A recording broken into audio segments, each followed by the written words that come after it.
Hi, good morning, everybody. Crafting Journey here, that journey tick on Instagram. How is everybody? It's Thursday, almost the weekend. Yep. Um, I think I'm going to see what Malia's up to this weekend. Perhaps she would like to spend some time with Grandma. One never knows. So before we start the show, let's open up another section here. Let me grab a cover minder. Wow, guys, I hope you saw my unboxing last night. Yeah, amazing. Not going to tell you what it is. I'll let you watch the unboxing. I'll put a link to it right here.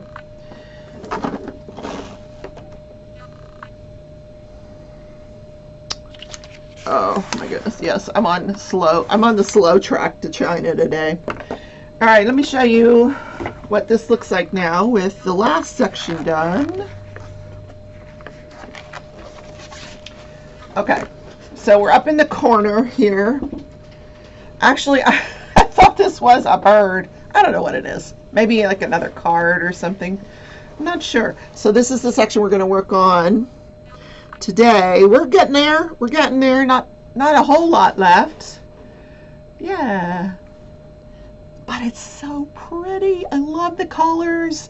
I'm pretty sure it's an Alice of some sort, but so I'm super excited about that. Yeah. Oh, Jake is getting settled back there. I was hearing all kinds of rumblings, and that's him. All right, let's. Where did that come from?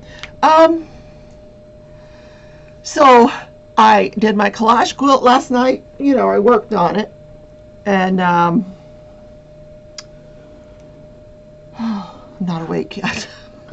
Let me just sit here and have some coffee, okay? We'll just sit and have coffee, yeah. So that was fun. I finished the actual shoe part. Now I'm working on the background of it, which I think will go pretty quickly. But I only work on that once a month. Let's get to stepping. Oh my God, funny story. I play this game on iPad, and I've been super into it lately. It's called Dawn of Titans. And I've been playing it for like, 3 years, but never at a high level. I would just go in and play for a few minutes, but I've worked my way up, over this amount of time to where I'm at a higher level. So I've joined this higher level league, and so the guys in the league last night, they're like, "Have you joined line?" And I'm like, I'm not embarrassed. Well, I was a little embarrassed, but I said to him, what is line? I said, I'm sorry to ask the stupid question, but what is that? So they're like, oh no, it's an app where we can communicate. I'm like, oh, okay, well, I'll join. So I opened up this Line app, and what to my wondering eyes should appear but my ex-boyfriend, because what it does is it'll say, do you want us to look for friends and contacts that might be using this app? So I said, oh, sure, yes. So four things pop up, and boom, there's the ex-boyfriend. I'm like, wow, didn't expect that. So yeah, that was fun. Did you guys know what that was? Line? I've never heard of it. I've used, there was another one I used to use. I don't have my phone here. I don't even remember the name of it. There's a bunch of them out there, I guess. So I joined this one, but these guys have been super helpful with, advanced tips and tricks for this game that I play.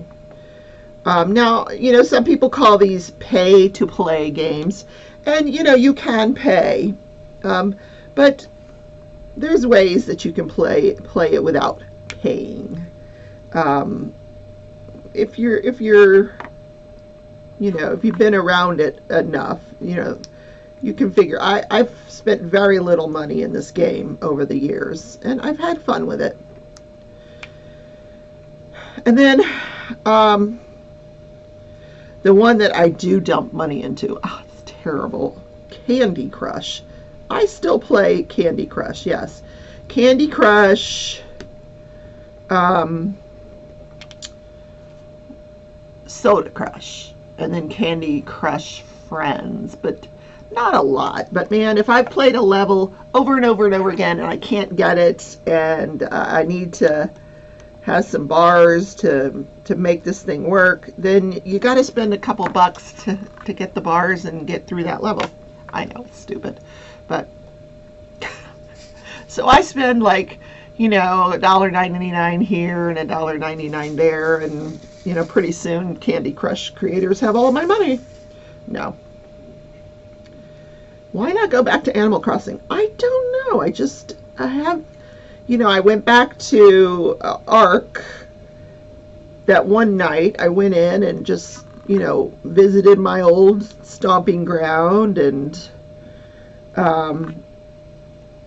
then I haven't been back. I guess that 4 hours that I spent on there was sufficient to reminisce. There's a new expansion coming out for that game, so I might walk back into it when the expansion comes out. We'll see. We shall see. Okay. I'm just looking. Yes, today is the day of the week that I go into the office. Yay. Can't wait. Wait till the dogs figure it out. Yeah, they're not going to be happy. They hate it when I go to work. They just hate it. Boy, wait till I start working 3 days a week in the office. Yeah. So I don't know if I told you yet, but the boss, instead of, coming back full time to the office, we are now coming back hybrid, which is, by her definition of the week, is 3 days a week. So I will be working in the office on Wednesdays, Thursdays, and Fridays, which I don't mind, fine. In fact, I had resigned to going back full time. I'm okay with that. But then she changed her mind, and I'm like, just make up your mind. Yeah, whatever. I'm going to just roll with the punches. Whatever it is, you tell me where to work, and I'll work there. However, that daggum 5,000-pound printer is staying right where it is. Yeah. Wow, how am I seeing out of these glasses today? Wow. Whew, very dirty. Yes, and I'm going to clean them on my shirt. Yes, I am. So,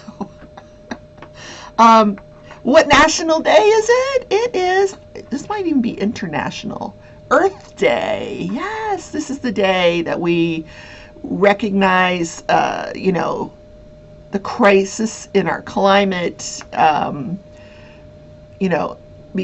It's a day to reflect and be environmentally conscious. We should be environmentally conscious every day, but this is the day that we celebrate that, that it was instituted to, kind of bring to mind to legislators and people important positions that, hey, this is important. We need to save the planet. Our resources are not going to last forever. So we need to start, valuing them and saving them. So what am I going to do to celebrate? I'm going to drive my gas-fueled car to work. Because it's too far to ride a bike, and my tires are flat on my bicycle. So I was reading some tips and tricks to stay environmentally conscious, and one of them was hang your clothes out on the line instead of putting them in the dryer. Now, I did this when I first got married. I had a clothesline, and the clothes, the regular clothes, yeah, that was okay, but the sheets and towels, they smelled so fresh when you put them outside. But, like here in Wichita, like I could put my clothes outside and it would snow and 5 minutes later, so best not to do that. Um, and, isn't that what Gain is for? Do you put Gain in the dryer? I know, I'm not environmentally conscious. I'm terrible. I know, I know. Okay. But they even have like sustainable yarn. If you're really environmentally conscious, you can get yarn, that's in this category. So I haven't looked into it much. I'm really not environmentally conscious. I'm so guilty of not paying attention to these things. Maybe it's my age. I don't know. Yes, this is my go-to work cup. Just, put the lid on and get in the car. Yeah, okay. I don't want to go to work. So last night after I opened my friend mail, I went, thank you for all of the suggestions you guys have, and I will follow those suggestions about how to start this new craft. And what I did was I went on Amazon and I ordered like a how-to book. I want to start there. And what I'm planning to do is anytime I work on that craft, I'm going to do it on film. So you guys can take this journey with me. You took the crochet journey with me. Gosh, remember when I couldn't even do it like a slip knot? Or I didn't know how to hold the crochet hook. I've been having trouble lately because I have this cut. I don't know how I got it right here on my hand, which rubs against the yarn needle the way I hold it, and so it's been bothering me. So I've been doing a lot of loom knitting instead of crocheting. I don't even know if maybe crocheting caused that cut right there. I have no idea. Anyway, it's weird. So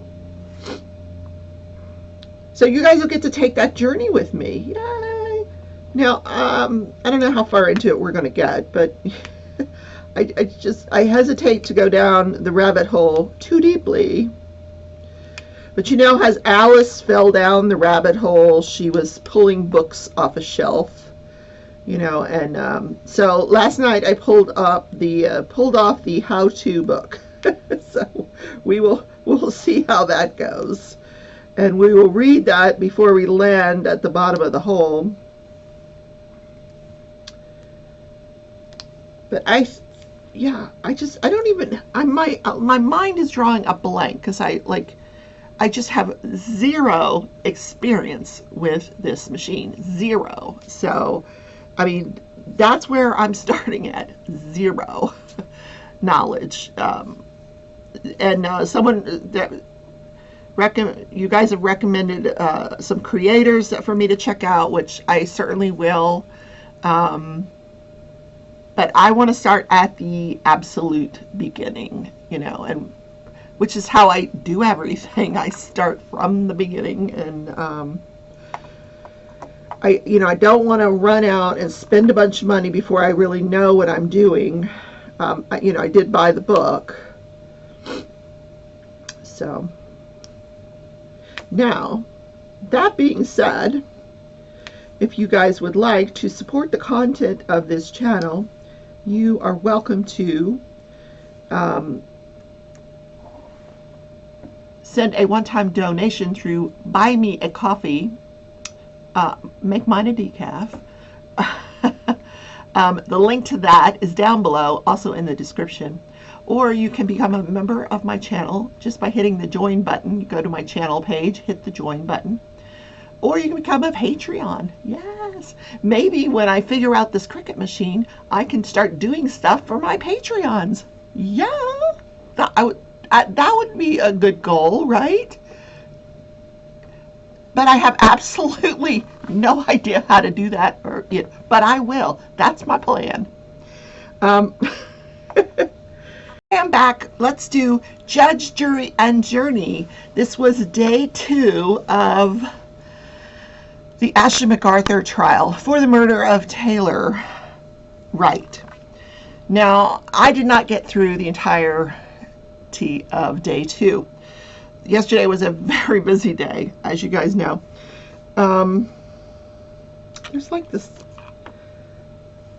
hair in here. Get that out of there. Fuzz. It's not hair, it's just fuzz. So, the second witness, the first witness was on day 1. That was the husband of Taylor Wright. Second witness was the other person in Taylor's life, which was this woman named Cass. She was having, a relationship with this woman named Cass. And her plan was to move in with this woman named Cass. And according to Cass, Taylor was very excited about this prospect, had brought all of her stuff. It was in a box truck, parked at Cass's house, and but she hadn't unloaded the box truck yet, but she was getting ready to move in with Cass.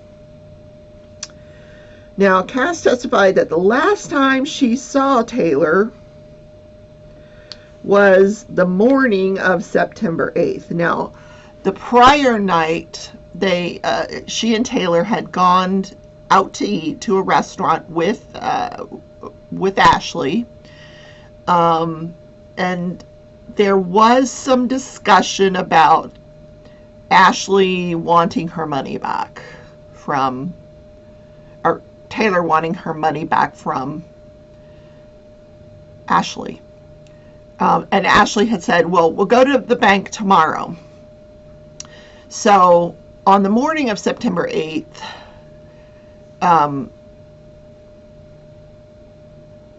Taylor walks Ashley out to her car because Ashley has to go to, Taylor walks Cass out to her car because Cass has to go to work. And Ashley pulls up in her Jeep. Apparently she's got 2 Jeeps. So one of her 2 Jeeps, she pulls up in her Jeep.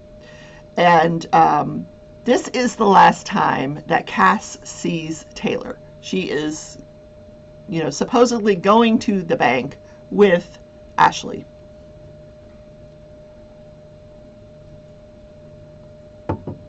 Now, she gets a text around 11:28 from Taylor, and that's really the last time she hears from her. And it was not an unusual text, nothing, earth-shattering. We didn't see the text, so I don't know what was in the text. So then there's a phone call later on with the defendant later on that day, and Ashley tells Cass that Taylor's upset. So later that day, Cass calls Ashley, and Ashley says, Taylor's upset. She's out here at our family farm, and she's riding horses. She'll call you back later. And then she calls her. There's all kinds of texts and phone calls that day, back and forth between her and Ashley, Cass and Ashley. In which Ashley keeps telling her these weird stories, like Taylor left in an Uber between 5 and 5:30, and then she explained to Cass, listen, she left this jewelry with me. Can I bring it by? I don't want to keep it. Can I bring it by and leave it with you? And Cass says, yes, you can. Then she gets a text from Taylor later on saying, she's trying to get her life together and blah, blah, blah. Then later that night, Ashley comes by to drop off the jewelry. And she said that when Taylor left in the Uber, she had 2 brown bags with her, one with clothing and one with cash and checks. So it was just a weird day of texts and phone calls. So later on, not that particular day, but later, the Cass finds these bags, and it wasn't 2 brown bags. It was a brown bag and a black bag, and she finds them in the house. So clearly Taylor did not have these bags with her. Before that evening's over, she gets another text from Taylor saying that she's stressed out about the move and court. Now, the prosecutor asked her, was there anything unusual about this text? And she goes, well, I don't believe that Taylor would have been stressed out about the move because Taylor was actually very excited about moving in with me. So why would she be stressed out about that? So she goes, I found that part of the text to be strange. Okay. So the judge in this case is like moving things along. She's like snappity snap. She's like, just answer the question. Yes or no, do not expound. Like she'll interrupt him like, yes or no, yes or no. Like, okay. On the 11th of September, now Cass, not having seen any sign of Taylor since the 8th, has one of Taylor's employees come over and move the Ryder truck, which has all her belongings in it, somewhere else, off her property. Then on the 14th, she and Ashley decide they're going to go through Taylor's vehicle to see if they can find any clues as to maybe what happened to Taylor. Well, what they find in there is the black bag, 4 knives, and 2 guns. But not anything really helpful. Okay, so the next witness is Ashley's aunt, the defendant's aunt, and she describes how she owns this property in Milton, that she's never lived on the property,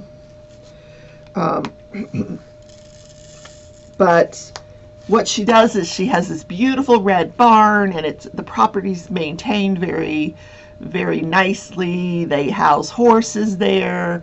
They do a lot of events, a lot of weddings there. So she goes out there from time to time to meet with brides, about the venue. Her son lives on the property.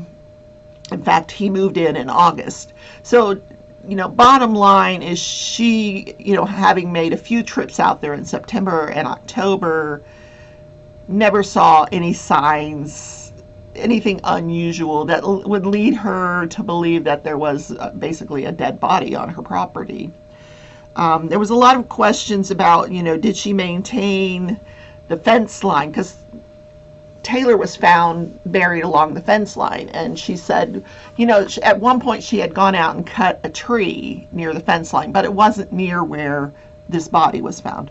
So that was the end of that testimony. Then the fourth person, now it's getting interesting. The fourth person was...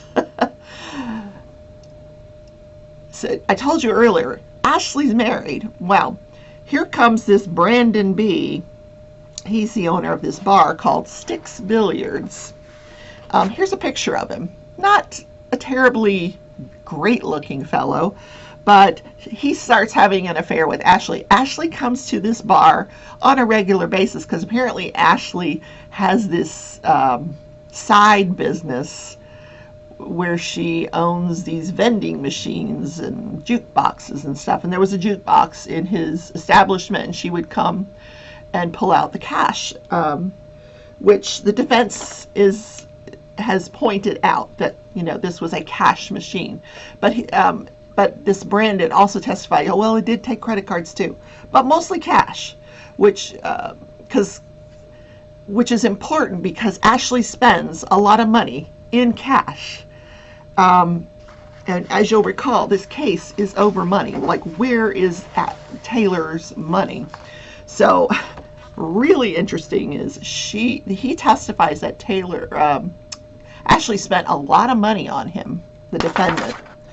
She bought him in August, the month before Taylor disappears. She buys him an $8,000 motorcycle, which he accepts. Then she bought him a $30,000 boat, a 1978 Post fishing yacht. Like, what? You did what? Um, but and the defense tries to, play this off like, wasn't Ashley generous with everybody? Didn't she buy, one of the bartenders a computer? And, she was just a generous person. And, which he agreed. Yes, she was. Yeah, she was a generous person. Yes, she was very generous. Sometimes she would pay his bills. You know, yeah.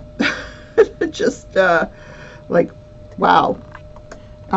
He had never met Taylor Wright. Oh, Ashley also paid for his cell phone.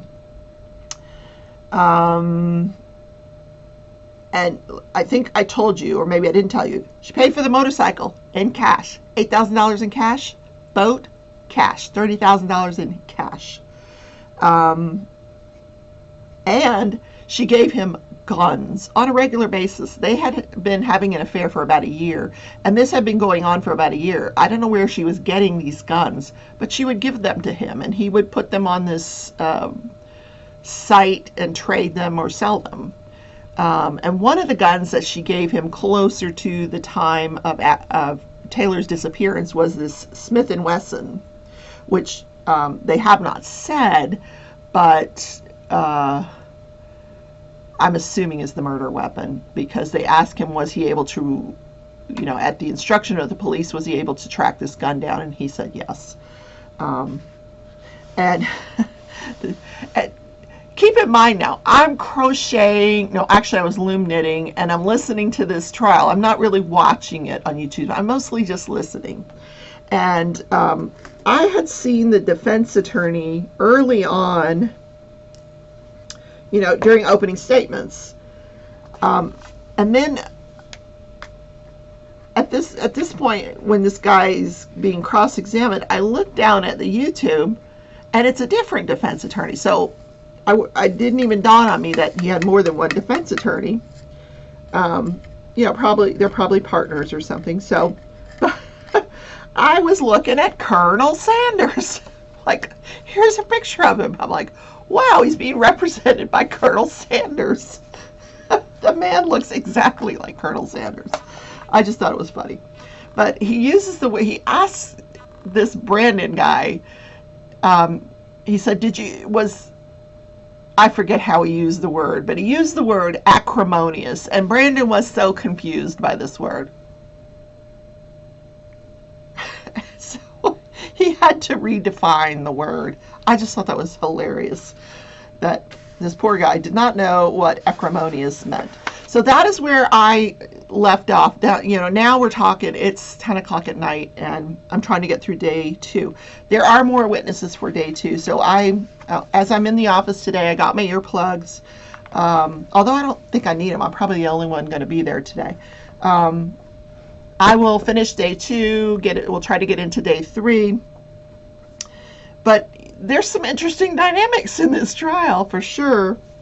But man, that judge is just rushing these people along. And like the questioning is, I'm surprised because the prosecution is just not asking a lot of questions of these witnesses. She'll, I don't know, I guess she just has a very narrow focus of what she wants, what information she wants to get in through and who she wants to get that through. And she wants them, on and off the stand. So, yeah. She'll ask her questions and she'll say, no more questions. Okay. I was kind of like that as a lawyer too. I didn't want to be there all day. When I did a deposition or I was in court or something, I did not want to take hours and hours. I just got right to the point. I would go through a little bit of background with my witnesses, but then I would just get right to the point. I don't want to know what you did when you were 8 years old at a birthday party. I would just let's talk about this case. So, let's talk about this day in history. Man, I have the gift of gab, don't I? I could just talk the ear off a donkey. So April 22nd, 1978. This is the year I graduated. Like, I was getting ready to graduate from high school when the Blues Brothers debuts on Saturday Night Live. Now, you know, this is still a thing. Saturday night, I don't find it funny anymore, but in 1978, I found Saturday Night Live hilarious. And the Blues Brothers were, oh my God, this was Dan Aykroyd and John Belushi. And then later on, after John Belushi's death, Jim Belushi, his brother, took over the role. And even to this day, there is still a Blues Brothers band, you know, obviously filled by other members, that they travel and perform.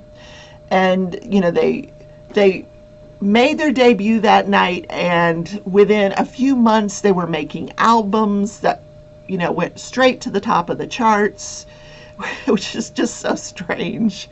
You know, it was like a fake band, but they were really good. They were really good. They were funny.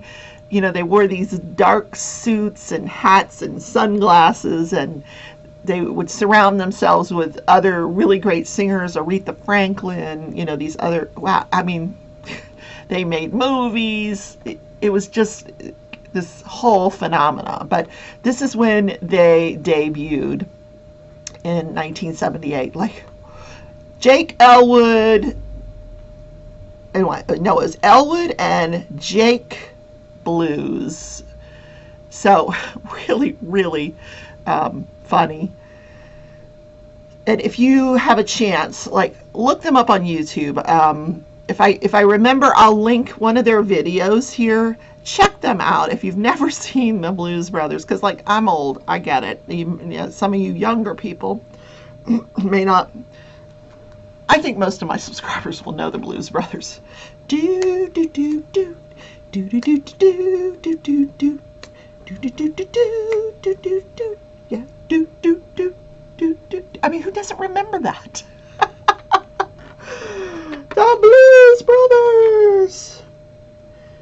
I'm sure they just intended it to be like this one-time skit, but it turned into this whole phenomena,